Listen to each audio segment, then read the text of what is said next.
Hi, I'm Amy Moon. Today we'll be talking about one of the most well-known cases happened in the 2008 financial crisis, the bailout of AIG. As you finish this video, you will get to know what AIG is, what happened to AIG during the crisis, the derivative product that AIG used, and three main reasons for AIG risk management failure.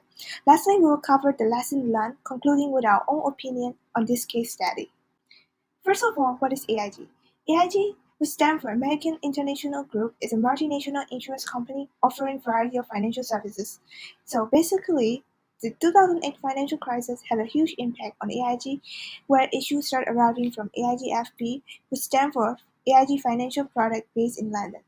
Prior to the case, AIG sold thousands of credit default swap CDS and made a huge profit, taking advantage of company AAA credit rating.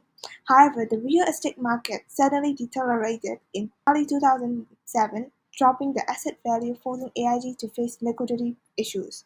In September 2008, AIG finally received government support after facing a huge pressure and liquidity challenges, receiving a rescue package of initial 85 billion and expanded to 150 billion in November 2008.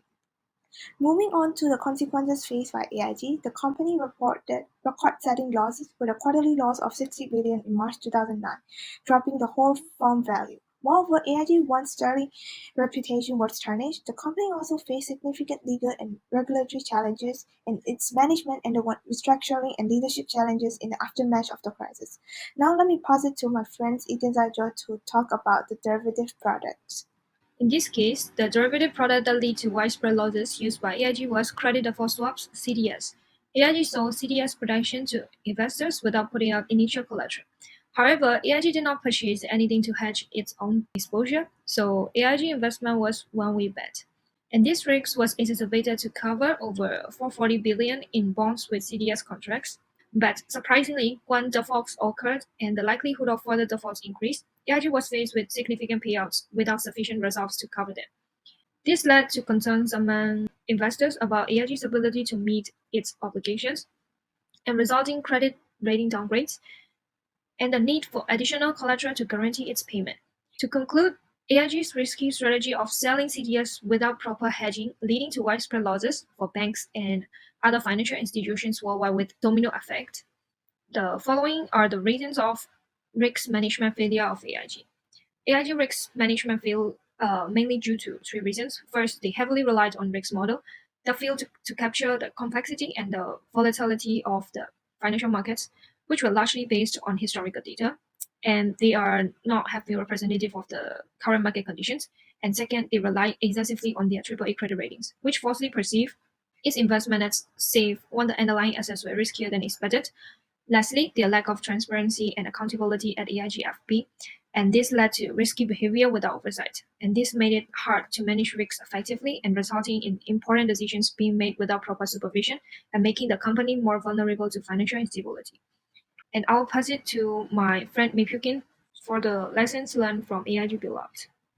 So come to the next slide. After knowing the background and reasons of AIG bailout, what do we learn from this case? Firstly, the main thing is that AIG just rely on their AAA credit ratings, selling many high-risk assets, put CDS, without balancing the gain and the risk of exposure in these products. They only think about how to make a lot of profits. This tells us balancing the gain and the risk of financial product is important. Next, the issue is worsened for AIG SP division because AIG decided to turn their core business into risky financial instruments. This is a bad decision to start an unfamiliar financial product and tell us the importance of maintaining and focusing on the core business. Lastly, AIG have made a loss before, but they just try to recover from their mistakes by encouraging people to buy more insurances to raise their capital. This tells us the company needs strong corporate governance and accountability. Come to the end slides, I would like to talk about some of our opinions and if I were at the company, how would I do to recover the loss? If I were at the company, I would suggest that AIG should not rely on government support and have a lot of confidence with its too big to fail status. They should implement more prudent risk management practices. Also, especially for the senior executives, need to uphold a strong professional ethics and make transparent decisions while complying with regulations.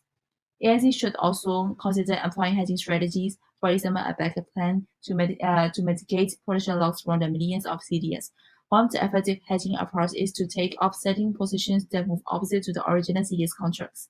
For example, AIG can hedge its default exposure by purchasing CDS contracts on the same underlying assets, so when the crisis occurs, it can reduce downside loss. These are some opinions that can help AIG to recover some losses and have the situation not to become worsened. Thank you for your attention. These are all of our slides.